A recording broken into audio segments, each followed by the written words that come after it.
بسم اللہ الرحمن الرحیم۔ السلام علیکم ایوری بڈی، اور بڑے ہی تعظیم کے ساتھ ڈاکٹر صاحب آپ کو اور انور مسعود صاحب آپ کو، میں چکوال سے آیا تھا واپس، صبح رات جاگا ہوا تھا اور بالکل بھی نہیں چاہتا تھا کہ میں آپ کی باتیں نہ سنوں، لیکن انہوں نے وہاں ایک ایسا مسلسل سیشن رکھا کہ مجھے بار بار روکا گیا اور میں محروم رہا آپ کی باتوں سے اور آپ کی شاعری سے۔ وہ اس سے پہلے کہ میں آپ لوگوں سے خون مانگوں، میں جو 11 مہینے ہم پر بپتا پڑی ہے اس پر مجھے انور مسعود صاحب کی شاعری کا ایک مصرع یاد آتا ہے۔ وہ خدا کی قسم ان 11 مہینوں کے برابر کا مصرع ہے کہ بجھ لیے چودھری جی چھولیاں دی دال ہے۔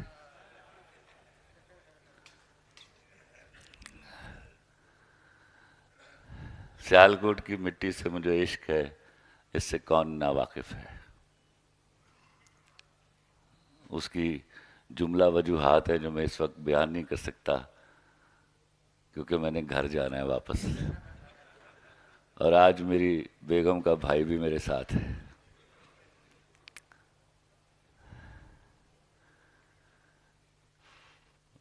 میں جب بھی یہاں سے بلاوا آتا ہے تو میں اس طرح دوڑا ہوا آتا ہوں جیسے حاجیوں کو وہاں سے بلاوا آتا ہے۔ انشاءاللہ کسی روز وہاں بھی جاؤں گا، اور اللہ سے دعا کیجئے کہ میں اس قابل ہوں کہ وہاں منہ دکھا سکوں۔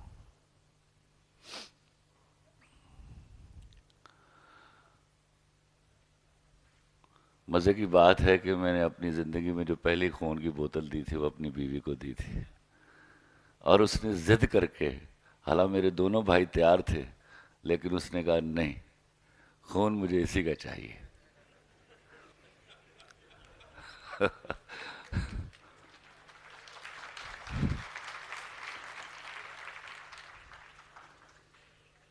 میں نے اس وقت میں ذرا ڈرتا تھا، جیسے عمومی طور پر لوگ خون دینے سے ڈرتے ہیں، تو میں نے بڑے ترلے کیے، میں نے کہا تیری مہربانی ہے، پر وہ نہیں مانی۔ اس کے بعد خیر میرا چاکا اتر گیا۔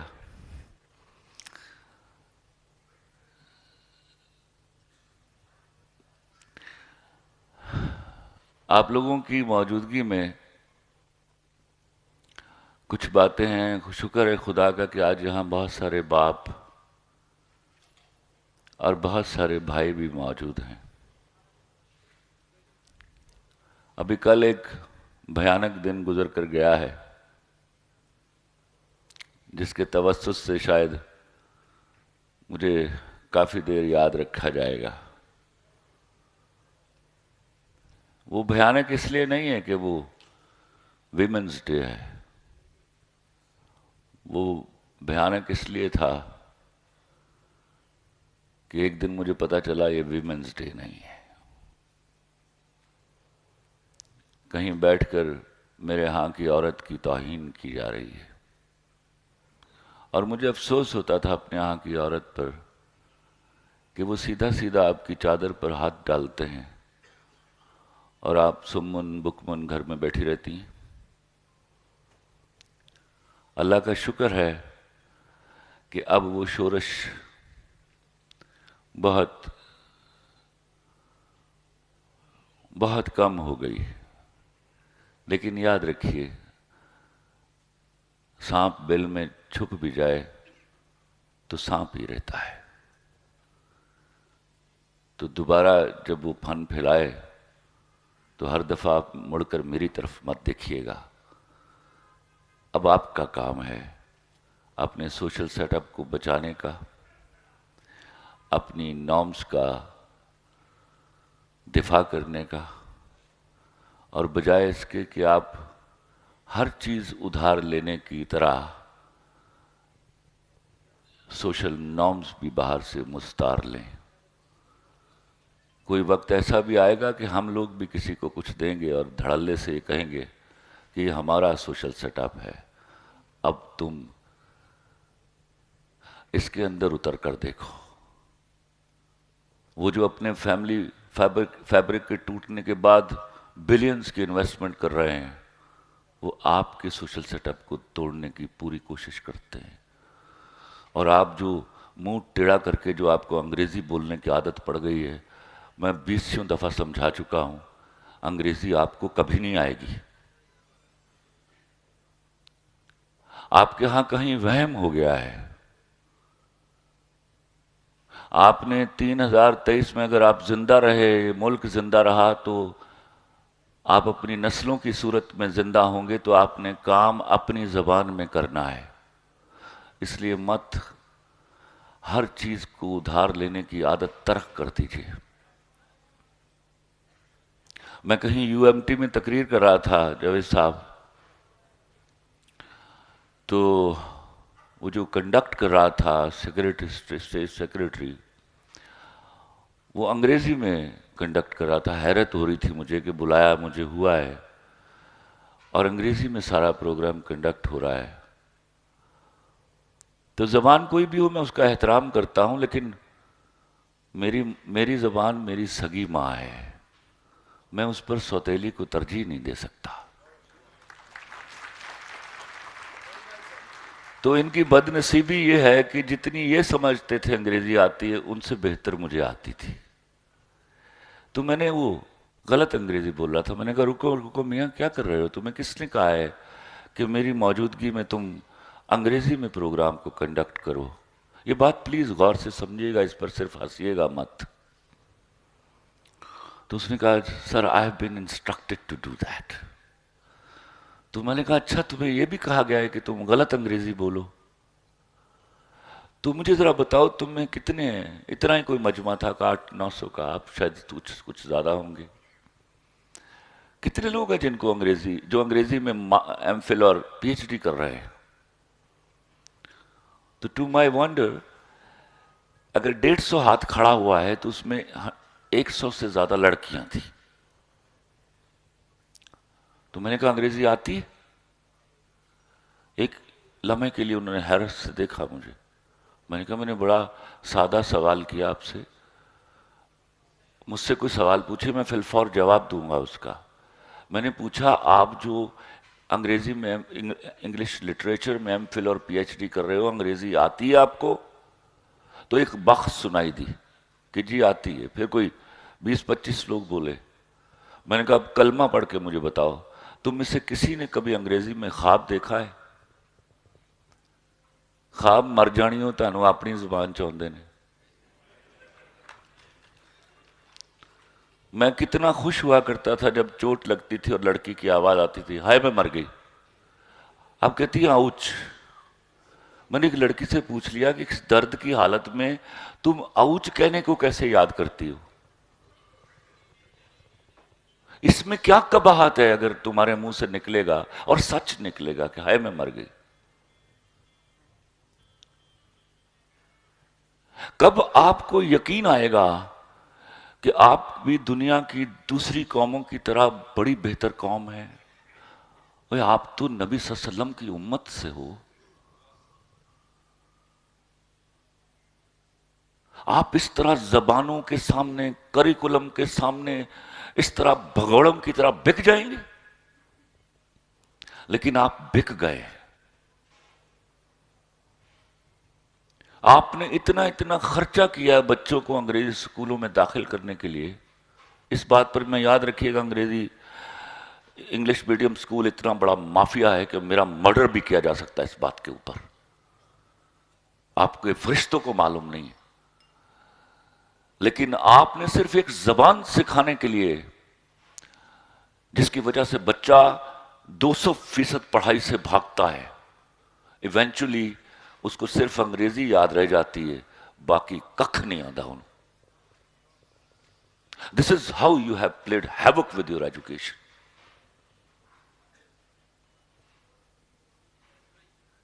میرا زمانہ تھا پوچھا جاتا تھا بچہ لائق کتنا ہے، اب پوچھا جاتا ہے بچہ پڑھتا کون سے اسکول میں. اچھا ₹1,00,000 کے اسکول کی مہینہ فیس بھرنے سے بچہ لائق ہو جاتا ہے؟ تاریخ گواہ ہے، ادارے لوگوں کی وجہ سے بنے، لوگ اداروں کی وجہ سے نہیں بنے۔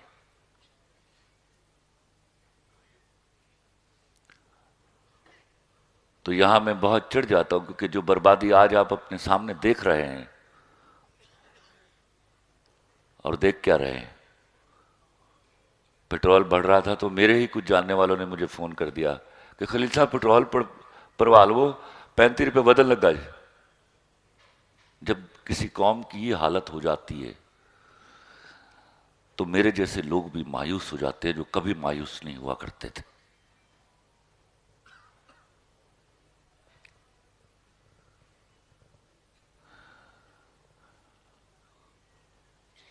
غصہ آ گیا مجھے، تھوڑا معاف کر دیجیے گا۔ آپ تو بالکل بھی معاف کر دیجیے گا۔ نواں انہیں میں لطیفہ سن کے آیا، میں تمہیں سنا دیا۔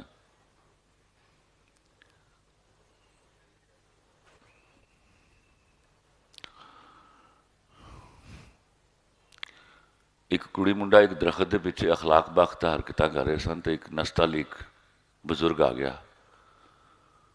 انہیں کیا، او میاں یہ ہے ہماری تہذیب؟ کہتے نہیں نہیں نہیں، یہ تو ساتھ والے گاؤں کی بلقیس ہے، تہذیب کسی دوسرے درخت کے پیچھے ہوگی۔ یہ لطیفہ نہیں ہے، یہ وہ کچھ ہے جو آپ کے ساتھ ہوا ہے۔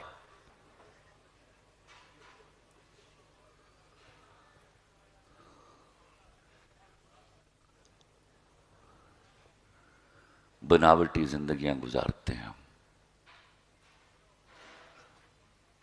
برانڈ پہن کر میری لڑکیاں خوبصورت ہونا چاہتی، میرے لڑکے خوبصورت ہونا چاہتے ہیں۔ اور جیون جوگے ہو، جے برانڈ پا کے تسی سونے ہوندے ہو تے تسی تے پان تو پہلے ہی مان لیا کہ تسی سونے نہیں۔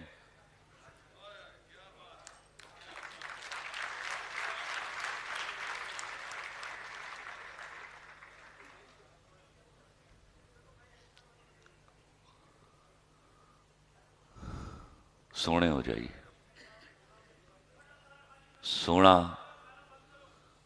آرگینک ہوتا ہے، آرٹیفیشل نہیں ہوتا۔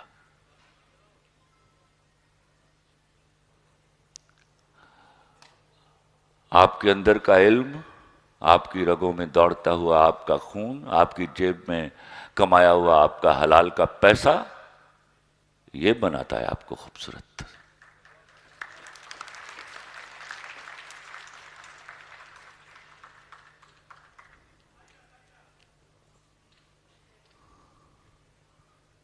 انگریزوں پر ترس کھایا کریں۔ تانوں تے تھوڑی بہتی انگریزی آندی، انہوں نے تھوڑی بہتی بھی اردو نہیں آندی۔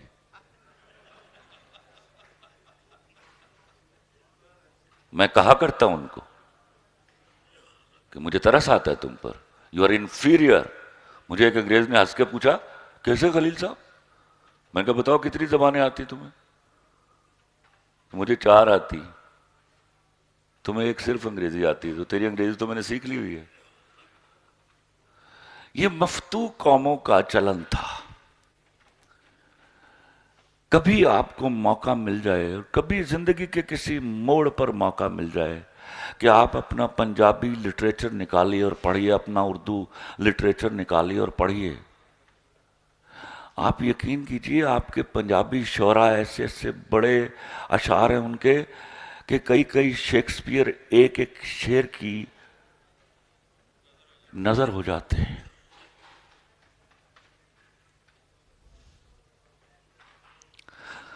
لیکن چونکہ وہ فاتح تھے اور ہم مفتو تھے، چونکہ ہماری تربیت بحیثیت رعایا ہوئی، تو ہم نے رعایا کا روپ دھارن کر کے اپنی زندگی گزارنے کا فیصلہ کر لیا۔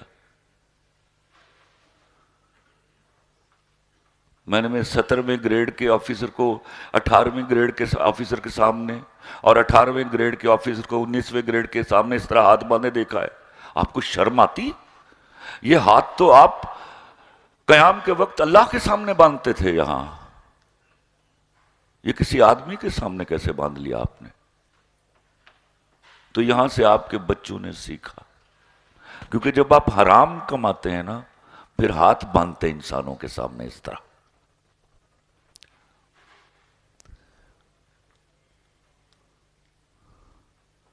میں ابھی یہاں کھڑا کروں نا آپ کو اور پوچھوں کلمہ پڑھ کے مجھے بتاؤ کتنے لوگوں نے قرآن شریف پڑھا ہے، تو سب کلمہ پڑھ کے کہہ دیں گے کہ ہم سب نے پڑھا ہوا ہے. اور اگر میں وہی کلمہ پڑھوا کے دوبارہ پوچھوں کہ کتنے لوگ ہیں جنہوں نے ترجمے کے ساتھ پڑھا ہے، تو 2 سے 4 سے زیادہ نہیں نکلیں گے. تو میں آج آپ کو بتاؤں جس نے ترجمے کے ساتھ قرآن شریف نہیں پڑھا ہوا اس نے نہیں پڑھا ہوا.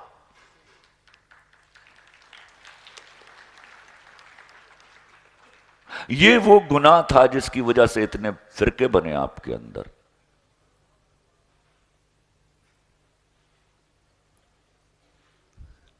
یہ وہ گناہ تھا جس کی بنا پر آپ ہر برا کام اللہ پر ڈال دیتے ہو کہ اللہ دی مرضی.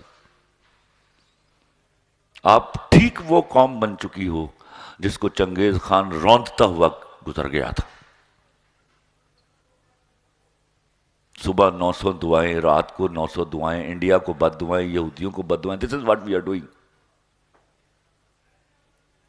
غیرت ہم نے بیٹیوں کی مرضی اور بہنوں کی کو مرضی سے روکنے کا نام رکھا. اس وقت ہماری غیرت کہاں جاتی ہے جب ہم بھیک مانگتے ہیں ان سے جن کو ہم وازوں میں گالیاں دیتے ہیں. وہاں تھا غیرت کا استعمال کرنے کا وقت. جب آپ انوینشنز کے لیے ان کی طرف دیکھتے ہیں، آپ کیا ذہنی طور پر اپاہج قوم ہو؟ آپ نے کوئی انوینشن کیوں نہیں کی؟ کسی مولوی نے آپ کو وعظ میں کیوں نہیں کہا کہ ایجادات کرو؟ آپ پیراسائٹس ہیں. آپ گاڑی کی ایک نئی گاڑی خریدتے ہیں اور اگلے ماڈل کی ڈسکشن شروع کرتے ہیں. وہ آپ نے نہیں بنانا. آپ ایک موبائل خریدتے ہیں اور اس کے اگلے ماڈل کی ڈسکشن شروع کرتے ہیں. وہ آپ نے نہیں بنانا. آپ یہودی کے جہاز میں بیٹھتے ہیں فخر کے ساتھ، آپ عیسائی کی ٹرین میں بیٹھتے ہیں، آپ یہودی کا کمپیوٹر استعمال کرتے ہیں اور آئی ایم ایف سے پیسے لے کر کھاتے ہیں اور نہیں پوچھتے وہاں اس میں سود کتنا ہے اور یہودیوں کا کنٹریبیوشن کتنا ہے.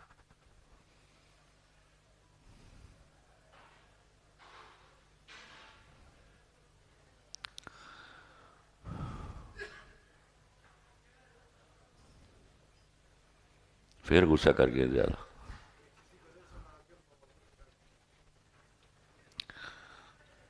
میں ایک لطیفہ سناؤں گا انہوں نے. پھر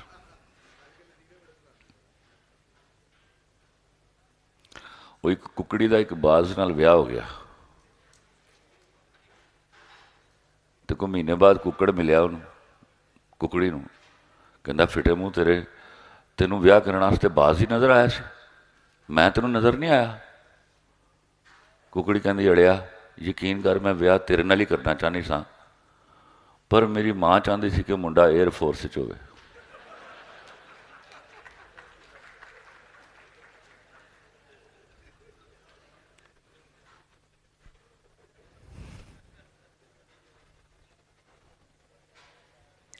میں بات کر رہا تھا کہ آج بہت سارے باپ ہیں یہاں، بہت سارے بھائی ہیں. میں ماروی سرمد کو پر غصہ کر کے یا اس کو بول کے خوش نہیں ہوا. اتنا کام میں نے بڑا نیک کیا تھا، یہ میرا ایمان تھا اس وقت.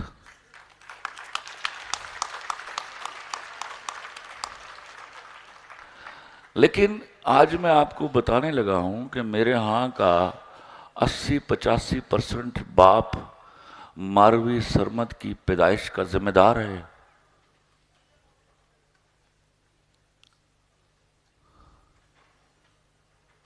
وہ باپ جو رات کو سوئی ہوئی بیٹی کو جگاتے ہیں اور بتاتے ہیں کہ بیٹا میں نے نا فلاں رشتہ دار کے فلاں بیٹے سے تمہاری شادی طے کر دی ہے، اور وہ مڑ کر ماں کی طرف دیکھتی اور ماں انگلی کے اشارے سے بولتی کہ چپ، تیرے ابا جی نے زبان دے دیتی.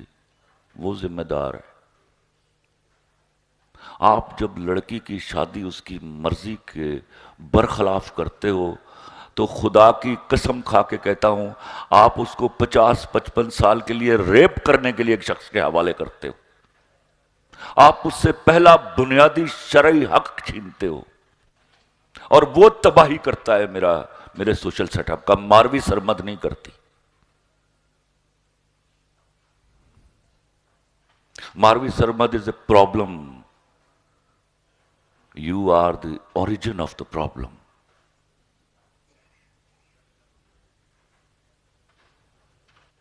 بیٹی کی شادی، یہ ضروری نہیں ہے کہ بیٹیاں کوئی افیئر ہی چلاتی ہیں، وہ کسی لڑکے سے نہیں شادی کرنا چاہتی۔ خدا کے واسطے قرآن پر حلف لیجئے، یہ بہت بڑا سوال ہے جس کا جواب دینا ہوگا آپ کو اوپر جا کے۔ آپ کسی لڑکی کی 50-55 سال کی زندگی سے کھلواڑ کر رہے ہیں، اور عورت کی فطرت میں ہے، یاد رکھنا، وہ انتقام لیتی ہے۔ اس کے لیے ضروری نہیں کہ اس کے ہاتھ میں بندوق یا تلوار ہو، وہ تو ایک ایکسپریشن سے مار دیتی ہے آپ کو۔ اور ایسے کئی ایکسپریشنز آپ اپنے قرب و جوار میں دیکھتے ہوں گے۔ وہ مرد جو بڑے ٹھسے سے بیٹھ کے اپنے دوستوں کی بیٹھک میں بتاتے ہیں کہ میری بوڑھی تے گائیں، کوئی عورت گاں نہیں ہوتی، she gives a damn to you۔ آپ اس کے لیے ہو ہی نہیں، you are nobody۔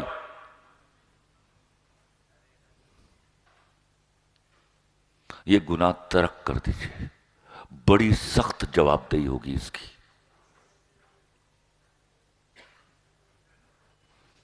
اپنی بیٹیوں سے دوستی کیجئے، اپنے بہنوں سے دوستی کیجئے، آپ کو کبھی انہیں حیا اور وفا کے درس نہیں دینے پڑیں گے، گارنٹی دیتا ہوں آپ کو۔ وہ کبھی آپ کا سر نہیں جھکنے دیں گی۔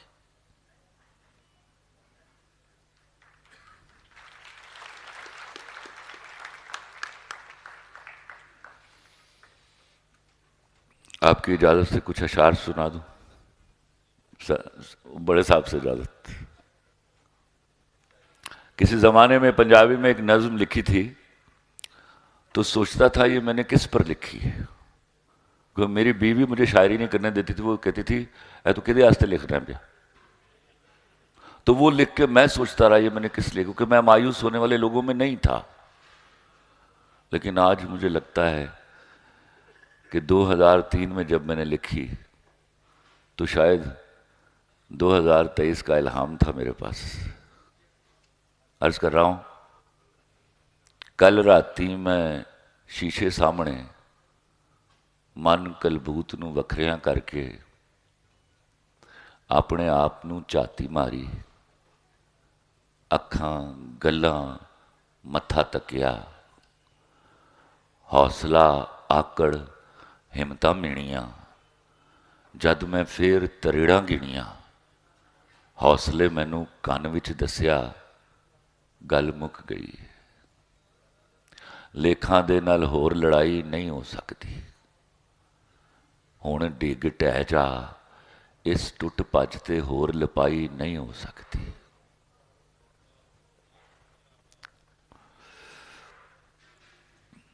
اردو غزل کے کچھ اشعار عرض کر رہا ہوں۔ اشک ناداں سے کہو بعد میں پچھتائیں گے، اشک ناداں سے کہو بعد میں پچھتائیں گے، آپ گر کر میری آنکھوں سے کدھر جائیں گے۔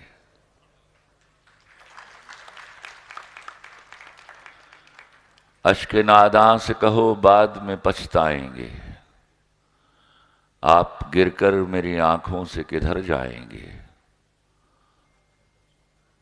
اپنے لفظوں کو تکلم سے گرا کر جانا، اپنے لفظوں کو تکلم سے گرا کر جانا، اپنے لہجے کی تھکاوٹ، اپنے لفظوں کو تکلم سے گرا کر جانا، اپنے لہجے کی تھکاوٹ میں اتر جائیں گے۔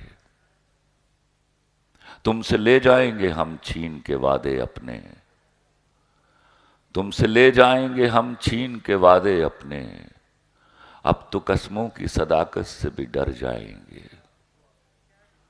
ایک تیرا گھر تھا میری حد مسافت لیکن، ایک تیرا گھر تھا میری حد مسافت لیکن، اب یہ سوچا ہے کہ ہم حد سے گزر جائیں گے۔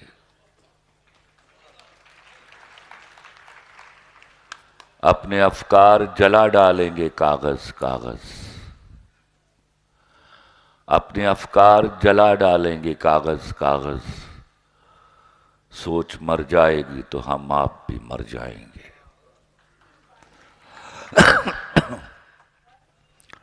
اور آخری شعر ہے، اس سے پہلے کہ جدائی کی خبر تم سے ملے، اس سے پہلے کہ جدائی کی خبر تم سے ملے، ہم نے سوچا ہے کہ ہم تم سے بچھڑ جائیں گے۔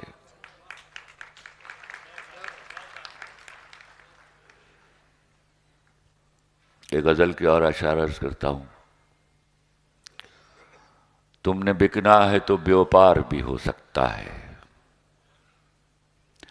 تم نے بکنا ہے تو بیوپار بھی ہو سکتا ہے، چاہنے والا خریدار بھی ہو سکتا ہے۔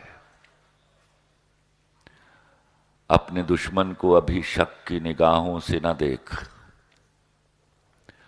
اپنے دشمن کو ابھی شک کی نگاہوں سے نہ دیکھ، تیرا قاتل تو تیرا یار بھی ہو سکتا ہے۔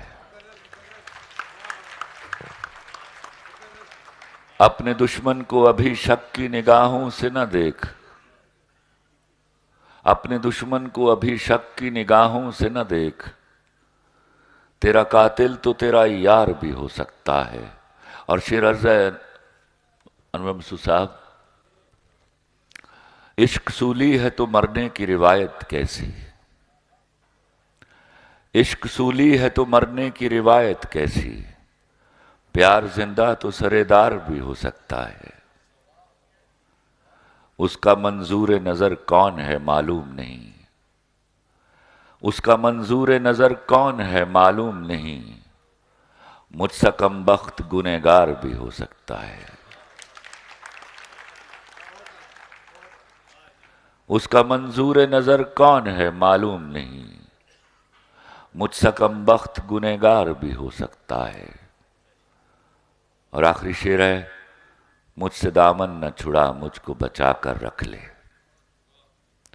مجھ سے دامن نہ چھڑا مجھ کو بچا کر رکھ لے، مجھ سے ایک روز تجھے پیار بھی ہو سکتا ہے۔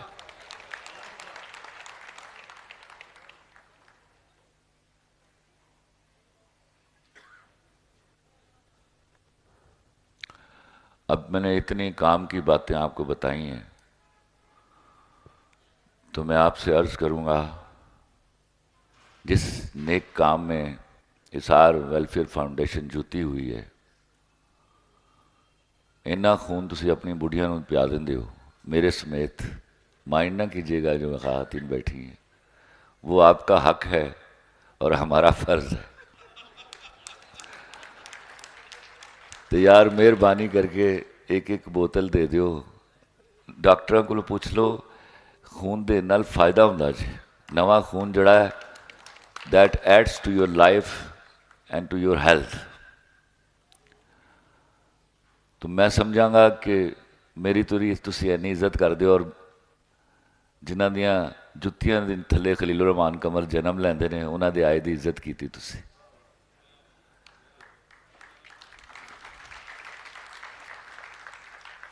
بہت شکریہ، بہت مہربانی، اجازت، انشاءاللہ پھر ملیں گے۔ اللہ حافظ۔